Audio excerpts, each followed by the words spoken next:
Well, for Lily, we've always wanted her to be able to access the community, she's got so much to give the community, and for her to participate as much as she can in a good life, for her to have a good life with friends around her that support her, and friends and family, and then wider circle of acceptance in the community. So setting up a circle of support, we hope will guide that. 12 months ago, we started a circle of friends. We were really, really fortunate in that we were given a little bit of money to hire somebody to start, because the hardest thing is working out who you're going to invite and actually inviting them. I was only going to ask people who I thought would say yes to joining a circle of support, because it's a scary thing to ask someone to join something like that. But I think I'm judging from what people have said, you can ask anyone.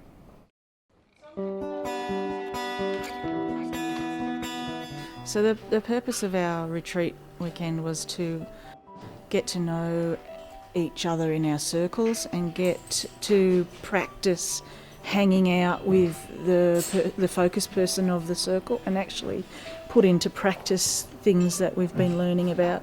There's been a lot of workshops happening lately and they were quite theoretical sometimes, and we wanted to do this in a practical way.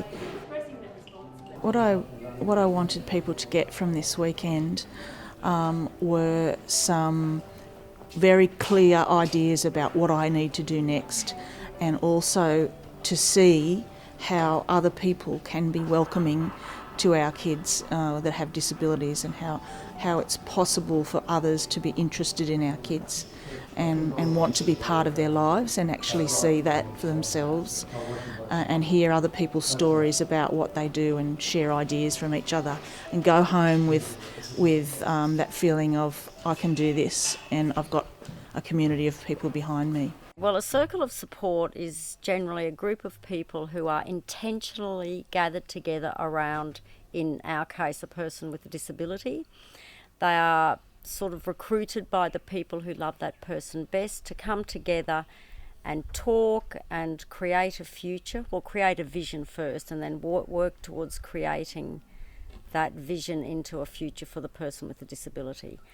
So if someone was thinking about joining a circle or was asked to be part of a circle, I would really encourage them just to go along for the first time. Don't be afraid, go along, meet the people.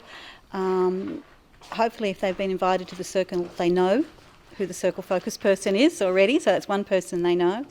And just take it gently and give it a try, see what it is. I meant the circles that I'm involved in, it becomes a broader network of everybody involved, so it becomes a big family group, which is lovely.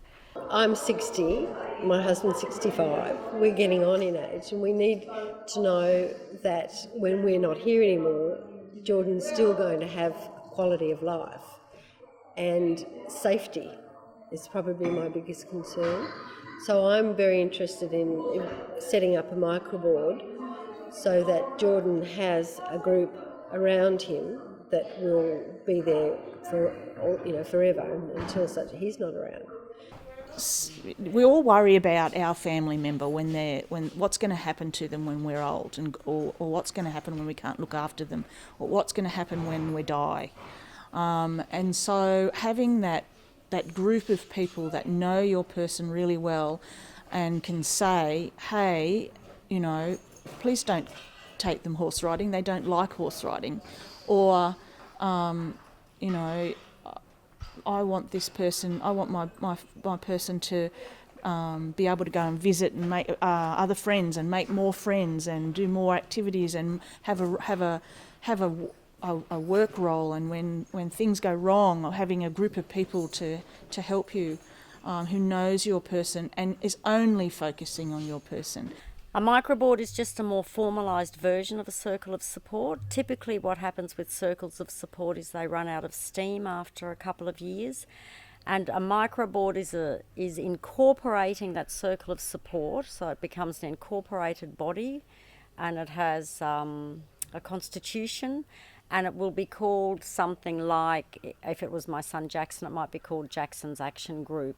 And so it's formalising the circle of support in the hope that that will give it more longevity, so that when the key driver of the circle is no longer there, the board will still continue with the work that it's been set up to do. I've been part of their family, very close with their family for a while now, and I mean, I treat Will the same as I treat Yej. I still tease Will and annoy Will as I would do the same for Yej. And he's taught me skills that I never would have ever been able to be taught by anybody else. And I think he's probably a big reason why I'm in disability support at the moment and going into nursing. So, I'm also here to support him. I have a tremendous sense of friendship with Cherie, and it's a way of supporting her. I watch my daughter becoming more independent and learning things, and I think Isaac has taught me so much. He's taught me not to have limiting beliefs, and I'm able to apply that as a parent to my own daughter's life. I sit there and think, why can't she? And why won't we? And why don't we plan this? Why don't we look for 5 years ahead and how we can get there? And that's all stuff that we've done with Isaac that I never would have experienced or thought to do. The things I've enjoyed the most is all the activities that we've had, and that our family member with a disability has been included in everything. It hasn't been just us doing a course or us, trying this or trying that, but our family member has been all inclusive, and that's been really important to me. So I think there was a part of me that thought, oh no, I'm taking on this role, I'm going to have to do this is serious. And then I thought, why can't I? What can I give back?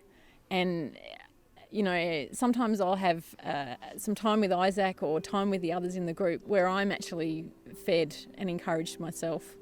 And there's been times that they've been a support to me. So, Isaac's sense of humour, learning from being with him, learning to slow down and to listen and to relate to him. Yeah, it's taught me so much. So it's worth it. It's just so worth it.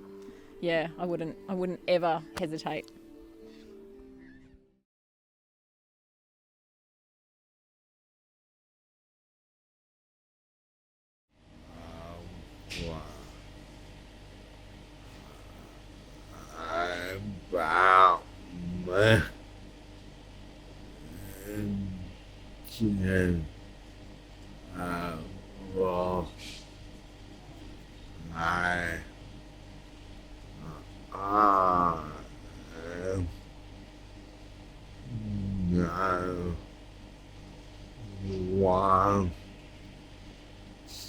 Right.